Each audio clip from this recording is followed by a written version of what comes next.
know, I think most people know exactly what New York values are. I am from New York. Well, you're from New York, so Yeah. you might not. But I promise you in the state of South Carolina, they do. They do. But everyone understands that the values in New York City are socially liberal or pro-abortion or pro-gay marriage, focus around money and the media.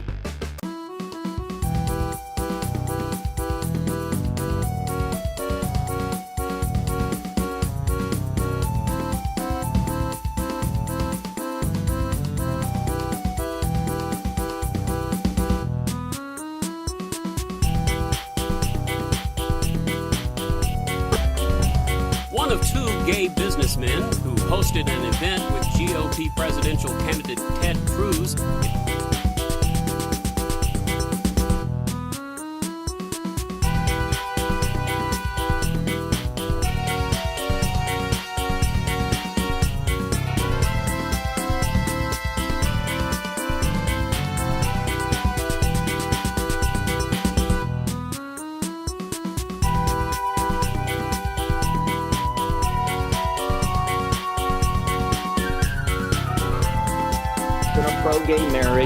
pro-gay marriage, focus around money and the media.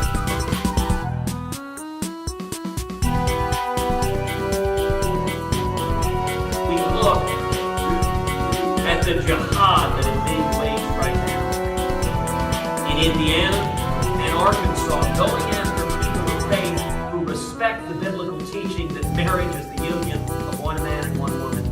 One of two gay businessmen who hosted an event with GOP presidential candidate Ted Cruz is focused around money and a pro-gay marriage. You know, I think most people know exactly what New York values are. I am from New York.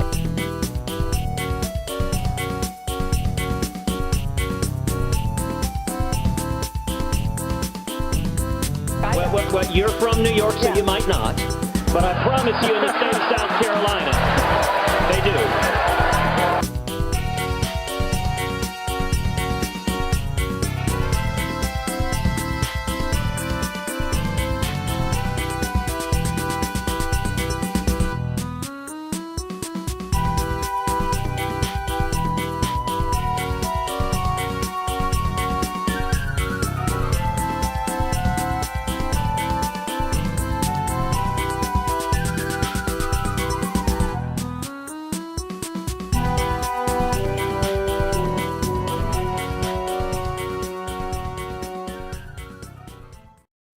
Sure. Can I ask you a question? Yeah, or? sure.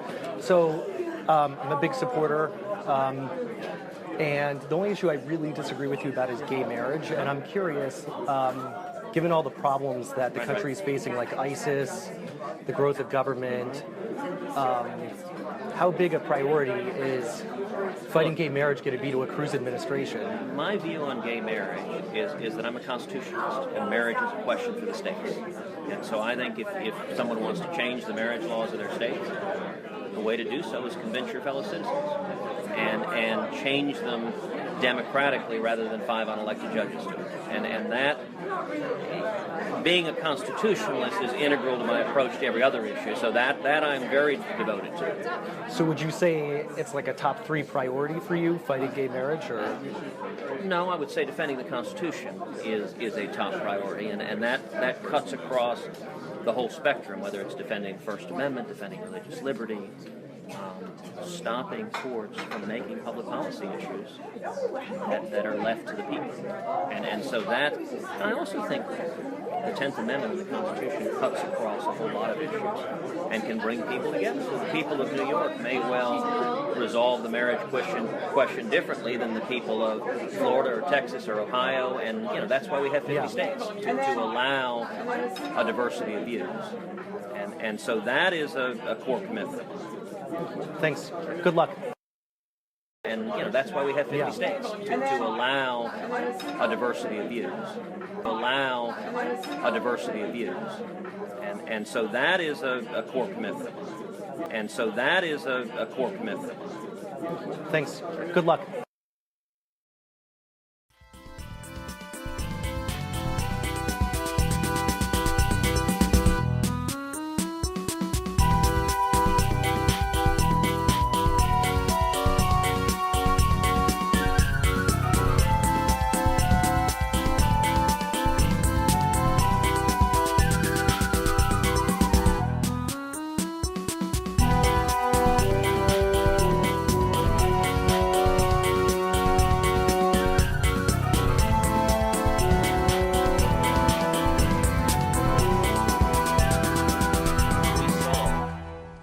the Democrats thrilled that they got the nominee they wanted to run against in the general election. And it seems the Hillary folks are very eager to support Donald Trump and the attacks that are being tossed my direction regarding.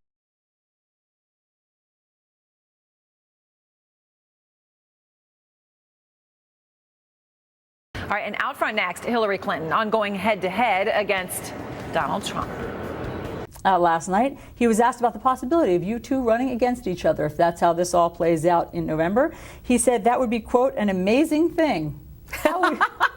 Yes, it would be amazing, and I would look forward to it. You know, yes, it would be amazing, and I would look forward to it. You know,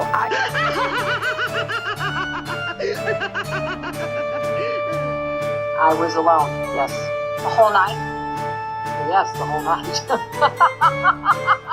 I don't know why that's funny. I mean, did you have any in-person briefings? I don't find it funny at all.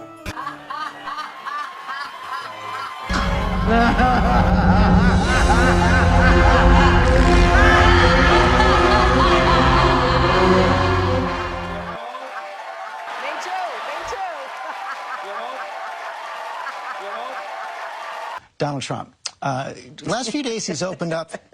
You're laughing again. I'm sorry, I can't help it. He's opening up a new line of attack on you. Here it is. Oh, dear. A new one, huh? She'll do a couple of minutes in Iowa, meaning a short period of time. And then she goes home, she goes to sleep. I'm telling you. She doesn't have the strength. She doesn't have the stamina. Oh, goodness gracious. I guess you don't agree. Well, who can agree with anything gracious? She needs to be watched very carefully because at her age, she is susceptible to these blood clots. She's on blood thinner medicine, Coumadin.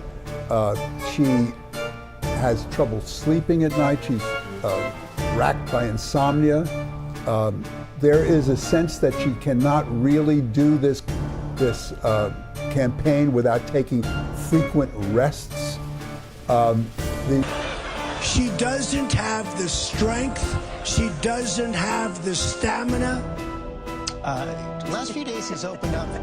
You're laughing again. He's sorry, I can't help it. He's opening up a new line of attack on you. Senator Sanders says you're starting to draw these contrasts because you're getting nervous. You know what? I have a different rhythm about how a campaign goes, and maybe it's based on my experience compared to his. You're starting to draw these contrasts because you're getting nervous. Because you're getting nervous.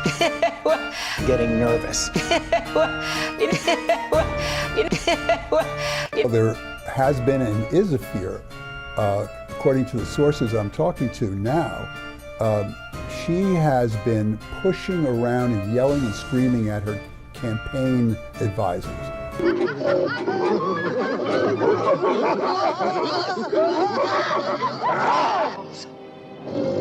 Idiots! Imbeciles! In one case, a young woman who's very low level, more than an intern but not a major figure, didn't do exactly what Hillary wanted. Hillary started screaming and yelling at her. The woman turned around to leave, and Hillary went out and grabbed her arm and twisted her arm. This is the kind of behavior that they are very concerned Hillary will demonstrate in public and really ruin her chances. Here we go, right there. You are very rude, and I'm not going to ever call on you. You are very rude, and I'm not going to ever call on you. And I'm not going to ever call on you. And I'm not going to ever call on you.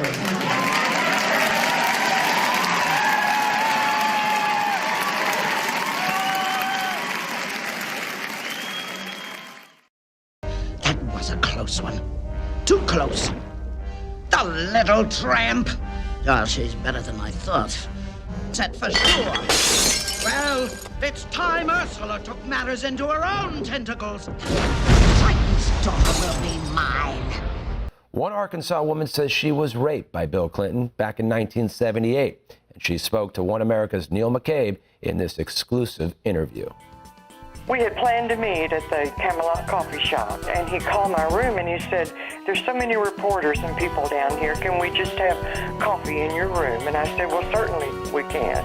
I felt a little strange about it. Roderick said 3 weeks after the sexual assault, she was still in emotional shock when Hillary Clinton pulled her aside at a campaign fundraiser at the Van Buren, Arkansas home of dentist Dr. Buddy Criswell. She immediately came to me and told me how thrilled she was to meet me and to how much she appreciated everything that I did for Bill. I was just really very uncomfortable.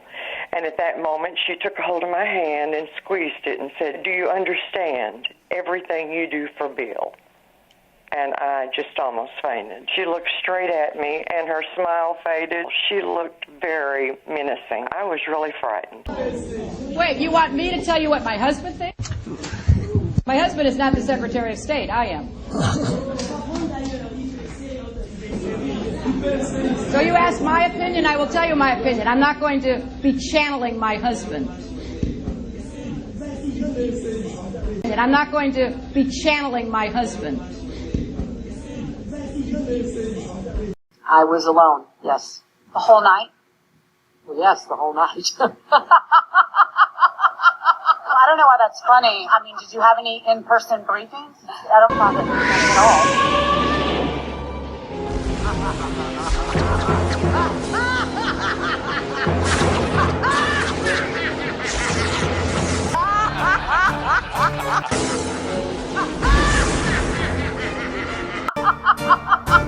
I don't know why that's funny. I mean, did you have any...